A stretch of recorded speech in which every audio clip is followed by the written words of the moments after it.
नमस्कार। पिछली वीडियो में हमने देखा कि हरियाणा स्टाफ सिलेक्शन कमीशन के पोर्टल पर अपने आप को कैसे रजिस्टर किया जाए। अब यहाँ हम सीखेंगे कि एक ऑलरेडी रजिस्टर्ड कैंडिडेट अपने आप को कैसे लॉगिन करता है। लॉगिन करने के लिए एक एप्लीकेंट को अपना एप्लीकेशन आईडी, जिसे हम यहाँ कहेंगे लॉगिन आईडी, तथा पासवर्ड की ज़रूरत होगी। लॉगिन करने के लिए लॉगिन बटन पर क्लिक करें, अपना लॉगिन आईडी भरें, पासवर्ड भरें तथा साइन इन पर क्लिक करें। साइन इन करने के बाद एक एप्लीकेंट अपना नाम तथा लॉगिन आईडी यहाँ देख सकता है। ये पूरा फॉर्म 5 सेक्शन में डिवाइडेड है, जिसे हमें एक एक करके भरना है। सबसे पहले पर्सनल इन्फॉर्मेशन पर क्लिक करूँगा। पर्सनल इन्फॉर्मेशन पर क्लिक करने के बाद यहाँ एप्लीकेंट को अपनी सारी जानकारी देनी है, जैसे अपने पिता का नाम, अपनी माता का नाम, डेट ऑफ बर्थ।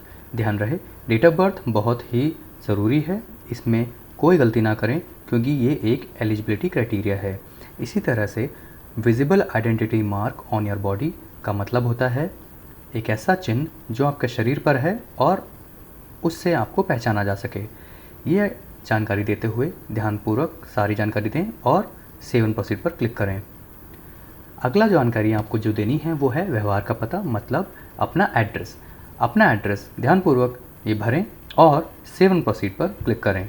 इसके बाद जो जानकारी आपको देनी है वो है अपनी आरक्षण जानकारी, यानी रिजर्वेशन डिटेल। रिजर्वेशन डिटेल्स देते हुए ध्यान रहे, ये जो आरक्षण के लाभ हैं वो सिर्फ हरियाणा निवासियों को ही प्राप्त होंगे।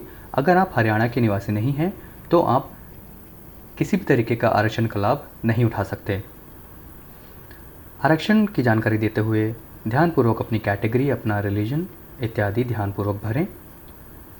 अगर आपने रिजर्वेशन डिटेल्स में रिज़र्व कैटेगरी सेलेक्ट की है तो आपसे पूछा जाएगा सर्टिफिकेट नंबर, इशूइंग अथॉरिटी और डेट ऑफ इशू।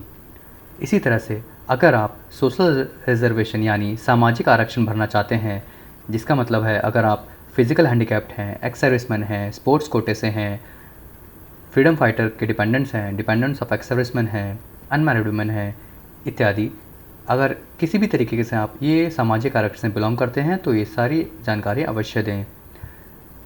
जैसे कि अगर मैंने एक्स सर्विसमैन भरा है तो मुझसे पूछा जाता है कि मैंने कितने साल तक सर्विस की है और मेरा डेट ऑफ डिस्चार्ज और एनओसी नंबर क्या है।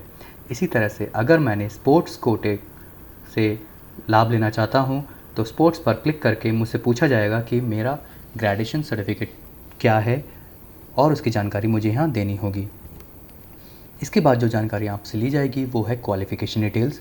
क्वालिफ़िकेशन डिटेल्स में आपसे पूछा जाएगा आपका यूनिवर्सिटी और बोर्ड का नाम क्या है, आपका पासिंग ईयर क्या है, आपका मीडियम क्या था, आपके कितने अंक थे, कितने टोटल अंक थे, आपके परसेंटेज ऑटोमेटिकली यहाँ पे कंप्लीट होती है, और रोल नंबर आपसे पूछा जाएगा।